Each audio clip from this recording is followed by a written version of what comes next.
Imagens que parecem ter saído de um filme de terror. Um apocalipse. Pessoas sem vida caminhando pelas ruas sem rumo. O que deveria ser um remédio está zumbificando os seres humanos. E o mais triste, isso não é apenas um filme. Essa é a nossa realidade.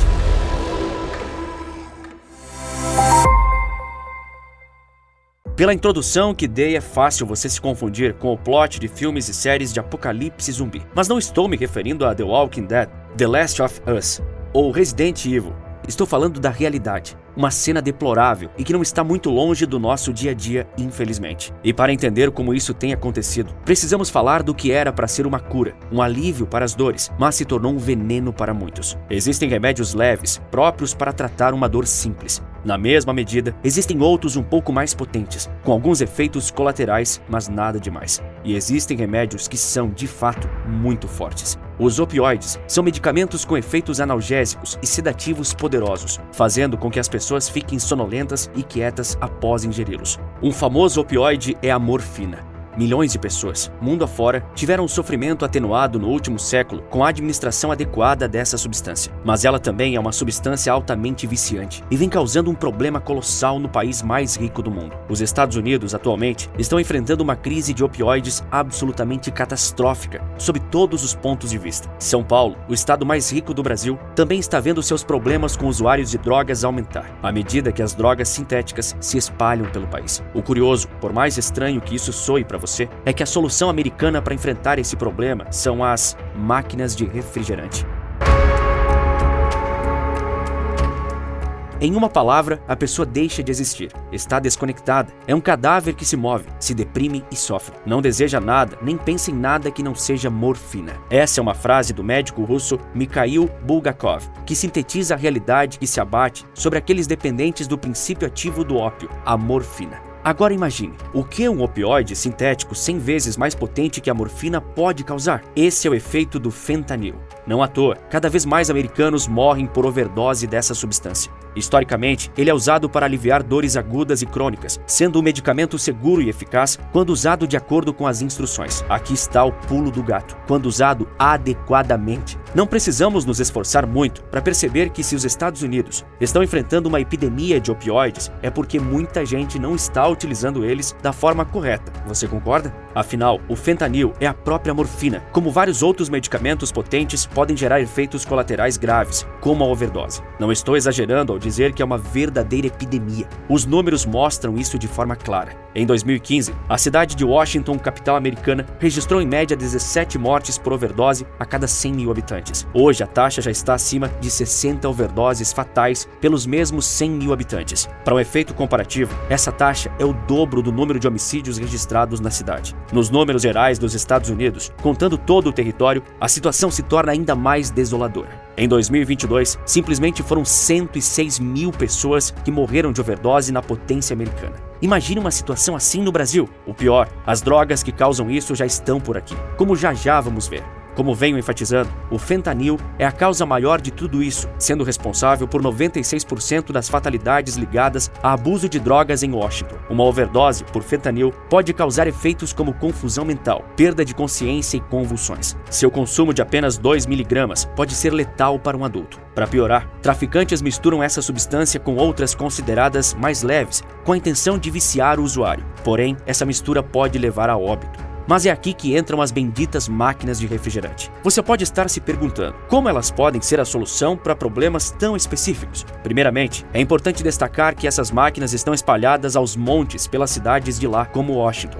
Para quem passa pelas ruas da capital norte-americana, é absolutamente natural confundir as máquinas de refrigerantes, que de fato têm refrigerantes, com aquelas que têm produtos diferentes. Essas máquinas especiais estão cheias de sprays nasais anti-overdose por opioide, fitas de testagem rápida de drogas, testes rápidos de HIV, preservativos femininos e masculinos, kits de higiene básica e de tratamento para ferimentos. Para consumir, basta digitar o número do produto escolhido e, em vez do cartão de crédito, inserir um código recebido imediatamente e de forma anônima por quem liga para o número telefônico inscrito na própria máquina. tudo de graça e disponível 24 horas por dia, nos 7 dias da semana. As máquinas começaram a ser instaladas a poucas quadras da Casa Branca e do Capitólio há poucos meses, indicando que a epidemia é tão preocupante que já está às portas do centro de poder da maior economia mundial. Desde a instalação das máquinas nas ruas, 1.700 itens já foram distribuídos em Washington. O produto mais buscado foi a naloxona, o antídoto nasal contra a overdose de opioide capaz de salvar uma vida, se aplicada em até 90 minutos após o consumo do entorpecente. Em segundo, ficaram as fitas que testam imediatamente qualquer droga e identificam a presença de fentanil misturada a elas. Segundo o Centro de Controle e Prevenção de Doenças, o CDC, mais 80% das mortes por overdose acontecem dentro de casa.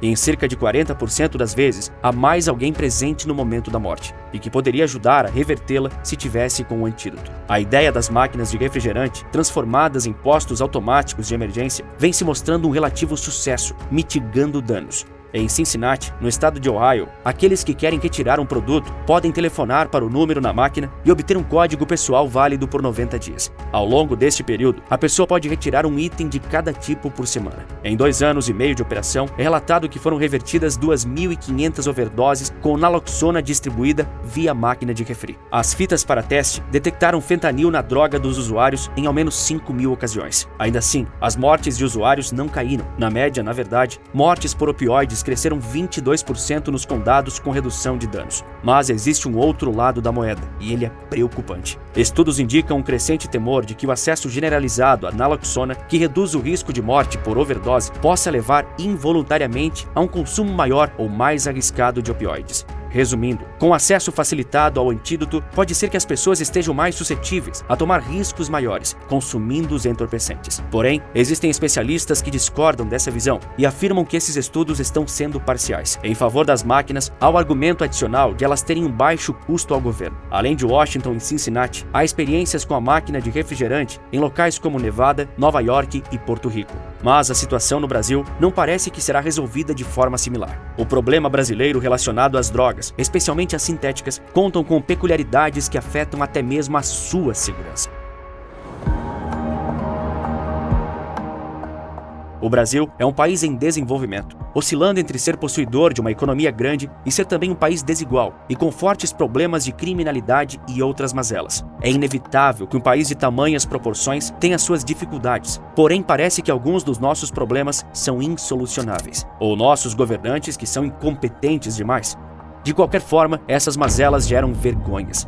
Não é uma vergonha porque pessoas desiludidas foram tragadas por um caminho quase sempre sem volta, mas sim porque nossos políticos são de fato incapazes de salvar essas pessoas, e muito menos são capazes de ajudar cidadãos inocentes que são obrigados a viver ao lado de criminalidade e drogas em plena luz do dia. E não parece que a situação vai melhorar, muito pelo contrário. A Cracolândia, em São Paulo, é o símbolo máximo do falido e decadente Estado brasileiro. Frequentemente, ela é trocada de lugar pelos mais diversos governantes, mas enquanto uma região respira aliviada, outra é atormentada. É como tapar o sol com a peneira. A situação vem se deteriorando recentemente após a chegada no Brasil das drogas do tipo K, como ficaram popularmente conhecidas. É possível que você já tenha visto reportagens acerca do K9 ou do K2, mas K9, K2 e K4 são nomes que se referem à mesma droga. O que muda é a maneira como ela é consumida, variando entre papel borrifado com a substância, em selo, inalados direto de uma pipeta ou misturado em ervas para fumo em cigarro. Elas são substâncias desenvolvidas em laboratório, baseadas em canabinoides sintéticos, com alto potencial destrutivo. Segundo uma reportagem do Profissão Repórter, já é possível encontrar pessoas usando essas drogas pesadas em pontos comuns da capital paulista, como terminais rodoviários. Apesar de também terem se popularizado como maconha sintética, especialistas apontam que elas não devem ser chamadas assim, porque isso pode criar uma falsa ilusão de não acarretarem em overdoses. Em suma, essa comparação existe porque o canabinoide laboratorial se liga ao mesmo receptor do cérebro que a maconha comum,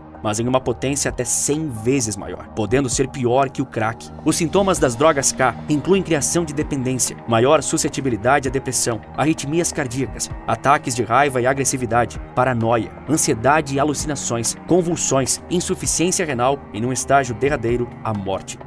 Os Estados Unidos alertaram que a substância também pode ser encontrada em cigarros eletrônicos. Até o meio deste ano, a Secretaria de Saúde de São Paulo havia registrado o dobro de notificações e suspeitas de intoxicações por canabinoides sintéticos em relação a 2022. E como entorpecentes tão pesados estão chegando aos montes no Brasil, a matéria-prima para a fabricação de tais substâncias chegam aqui pelo contrabando em portos, aeroportos e fronteiras terrestres. Então, são misturados até com pesticida. Mas também há o contrabando local, que envolve desvios com farmacêuticas, onde são transformadas num líquido transparente que pode ser borrifado em qualquer coisa consumível. O fentanil, o causador da epidemia americana, também está chegando ao Brasil. A Polícia Federal já apreendeu vários lotes com a substância apenas esse ano, em estados como São Paulo e Amazonas. A situação brasileira se torna ainda mais preocupante porque traficantes, desde os pequenos até os grandes, estão misturando fentanil a outras drogas sintéticas, como as pertencentes à família K. Uma situação descontrolada no combate às drogas pode, por consequência, impactar na própria segurança pública brasileira.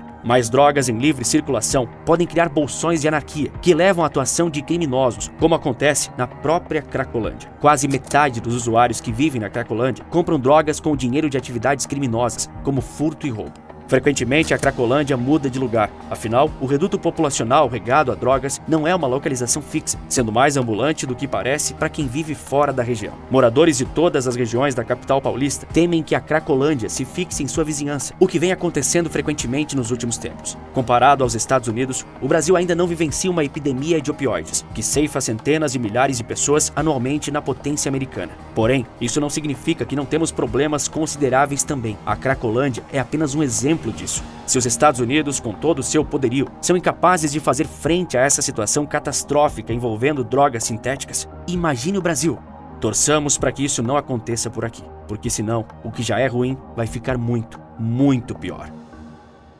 São Paulo é o estado mais rico do Brasil, mas nos últimos tempos vem decaindo e afundando em caos, como a Cracolândia. Mas o que explica a queda de São Paulo? É o que te explico no vídeo que aparece agora na sua tela. Por esse vídeo é isso, um forte abraço e bons negócios!